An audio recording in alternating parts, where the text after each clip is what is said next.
Assalamualaikum po sa inyong lahat, o sa wikang Tagalog po ay sumainyo pong lahat ang kapayapaan.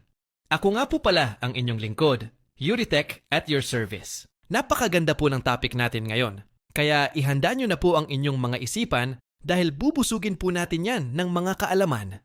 Meron po akong tanggap dito na iPhone 14 Pro Max mula sa aking kapwa technician at ang problema po ng iPhone ay no power due to shorted component. Heto po ang nakakapagtaka sa unit. Kapag sinusukat po natin sa multimeter via diode mode, ang battery terminal ng iPhone, ay may nakukuha naman po tayong value. So in multimeter perspective, ay wala pong short ang unit kaya dapat umandar.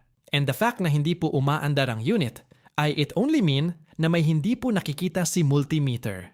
Kaya dito po papasok si DC power supply sa eksena. By simply injecting voltage supply in the motherboard through the battery terminal, ay malalaman na po natin kung may short or leak ang isang motherboard.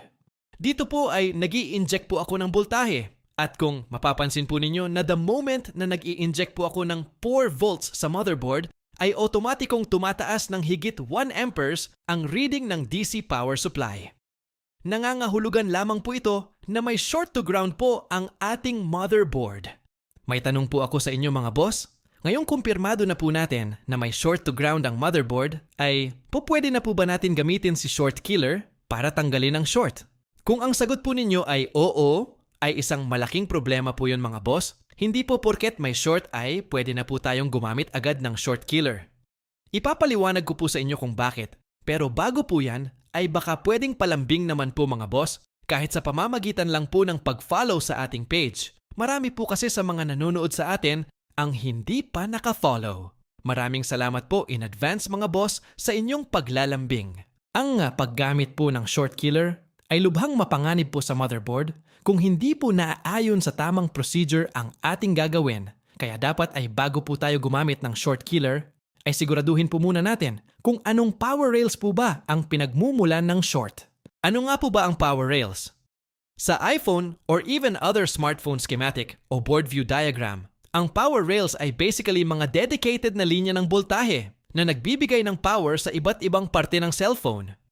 Isipin mo sila na parang magkakahiwalay na electrical highways kung saan bawat isa ay may dalang specific na voltage papunta sa specific na component. Paano naman po natin hahanapin ang mga power rails? Hindi po natin kailangang tandaan ang bawat power rails ng bawat modelo ng telepono. Dahil sobrang stressful nun.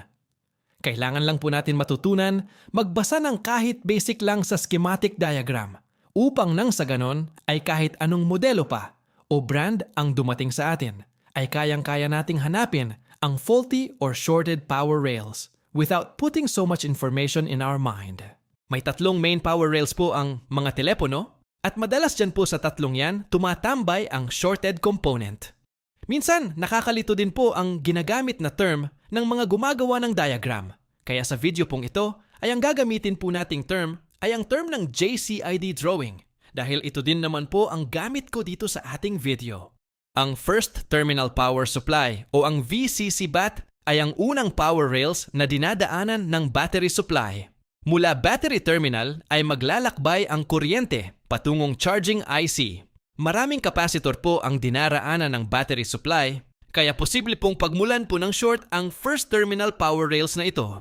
Pumapangalawa naman po ang second terminal power supply o ang VDD main.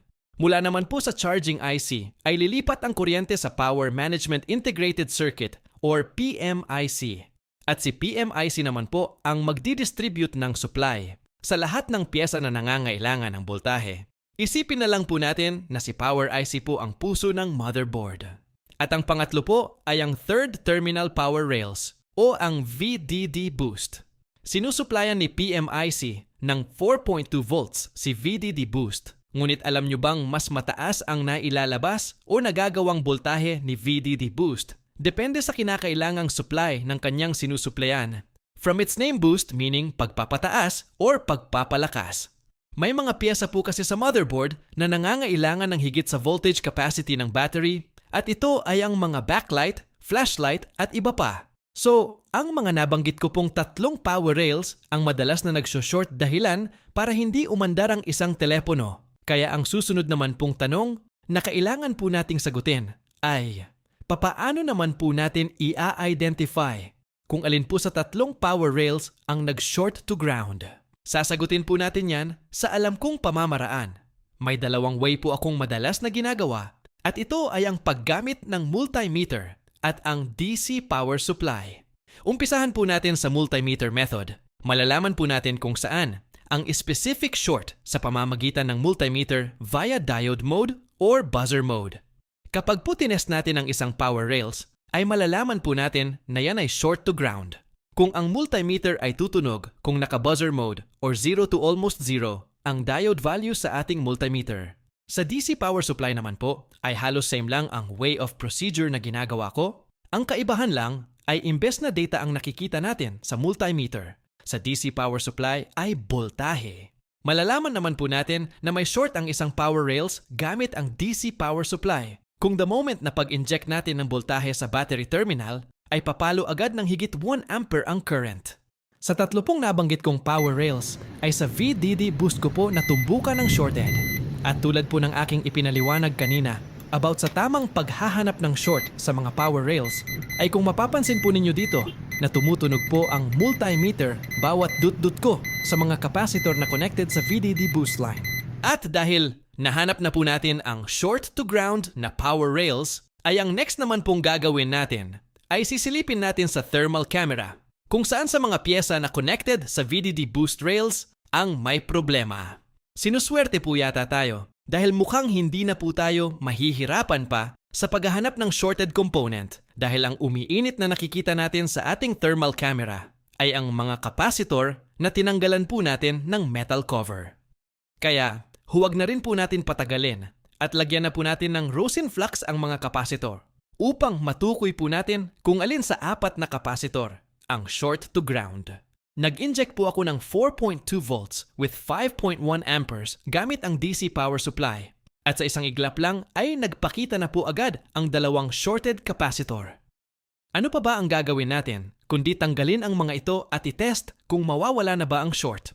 Hindi po ganun kadali maghanap ng shorted component sa mga cellphone, lalo na kung latest model pa ito ng iPhone. Para po kasi sa akin, maituturing na luxury phone ang mga latest na iPhone. Kaya kung hindi po tayo mag-iingat, ay either mag-abono po tayo o masayang lang ang iPhone ng ating kliyente. And yes, finally, ay wala na pong short ang VDD boost rails. May value na po ang reading sa ating multimeter. Ngunit bakit kaya hindi pa rin umaandar ang iPhone 14 Pro Max ni Co-Technician?